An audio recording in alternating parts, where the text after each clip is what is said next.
মার্কিন president Donald Trump এবং ইসরায়েলের প্রধানমন্ত্রী বেনিয়ামিন নেতানিয়াহু যে যুদ্ধের মাধ্যমে মধ্যপ্রাচ্যের মানচিত্র বদলে দিতে চেয়েছিলেন তা মাত্র কয়েক মাসের মাথায় এসে মুখ থুবড়ে পড়ল। সুইজারল্যান্ডের জেনেভায় বহুল চর্চিত সেই মার্কিন ইরান সমঝোতা স্মারক স্বাক্ষর হতে যাচ্ছে। এই সমঝোতা চুক্তি আসলে ট্রাম্প প্রশাসনের জন্য বিরাট এক ধাক্কা। এটি চোখে আঙ্গুল দিয়ে দেখিয়ে দিল সারা বিশ্বে আমেরিকার যে একক আধিপত্য বা দাদাগিরি ছিল তার দিন এখন শেষ।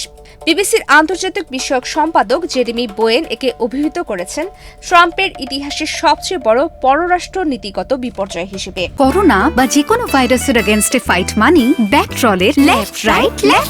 যুক্তরাষ্ট্র ও ইসরায়েলের মূল লক্ষ্য ছিল আকস্মিক হামলা চালিয়ে ইরানের শীর্ষ নেতৃত্বকে গুঁড়িয়ে দেওয়া। যুদ্ধের প্রথম দিনই তারা ইরানের সর্বোচ্চ নেতা আয়াতুল্লাহ আলী খামেনিকে হত্যা করে। ট্রাম্প নেতানিয়াহুর হিসাব ছিল খামেনির মৃত্যু হলেই তেহরানের ইসলামী শাসন ব্যবস্থা তাসের ঘরের মতো ভেঙে পড়বে। তবে তাদের এই হিসাব ছিল সম্পূর্ণ ভুল। খামেনির ছেলে মোস্তফা এবং রেভলিউশনারি গার্ডস কর্পসের তরুণ কমান্ডোরা এসে ক্ষমতা আরও শক্ত হাতে ধরেন। তারা সরাসরি হুরমুজ প্রণালী বন্ধ করে দেন এবং মার্কিন ঘাঁটিগুলোতে পাল্টা আঘাত করেন। ফলে আমেরিকার দ্রুত যুদ্ধ জয়ের স্বপ্ন ভেস্তে যায়।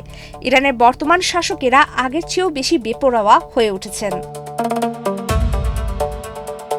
৩ মাসের এই যুদ্ধে ইরানকে কাবু করতে গিয়ে মার্কিন সামরিক বাহিনী তাদের এমন কিছু অত্যাধুনিক ও মহামূল্যবান অস্ত্রের মজুদ শেষ করেছে যা সহজে পূরণ করা সম্ভব নয়।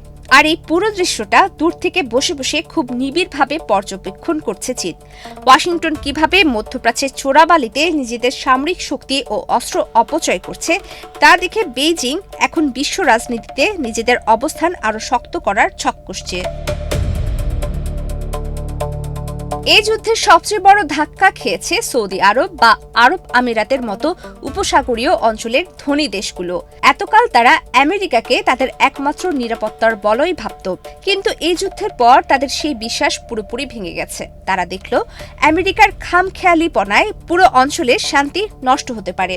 ফলে পর্দার আড়ালে এই আরব রাজতন্ত্রগুলো এখন চীনের দিকে ঝুঁকছে এবং সিদ্ধান্ত নিয়েছে যে আমেরিকার উপর অন্ধ ভরসা না করে প্রতিবেশী ইরানের সাথে মিলেমিশে থাকার পথ খুঁজতে হবে।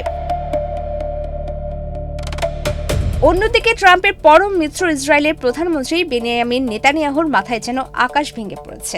নেতানিয়াহু সারা জীবন ইরানকে ধ্বংস করার পণ নিয়েছিলেন, অথচ এই চুক্তির আলোচনা থেকে ইসরায়েলকে সম্পূর্ণ বাইরে রাখা হয়েছিল। ফলে ইসরায়েলি সংবাদ মাধ্যমগুলো একে মহাবিপর্যয় হিসেবে দেখছে এবং নেতানিয়াহু নিজের দেশে এখন তীব্র রাজনৈতিক কোণঠাসার মুখে পড়েছেন। এছাড়া এই যুদ্ধের প্রথম দিনে দক্ষিণ ইরানের মিলাপ এলাকায় একটি স্কুলে মার্কিন ক্ষেপণাস্ত্র হামলায় ১৫০ জনের বেশি বেসামরিক মানুষ নিহত হয়, যার মধ্যে ১২০ জনই ছিল ১২ বছরের কম বয়সী স্কুল ছাত্রী। এই নির্মম সত্যটি ট্রাম্প প্রশাসনের উপর বিশ্বজুড়ে তীব্র চাপ তৈরি করেছিল।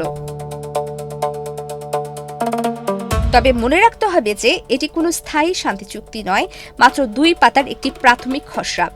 আগামী ৬০ দিনে ইরানের পরমাণু কর্মসূচি এবং মার্কিন নিষেধাজ্ঞা প্রত্যাহারের মতো জটিল বিষয়গুলো নিয়ে আসল দর কষাকষি হবে। প্রমিতি কিবরিয়া ইসলাম, বাংলাদেশ প্রতিদিন।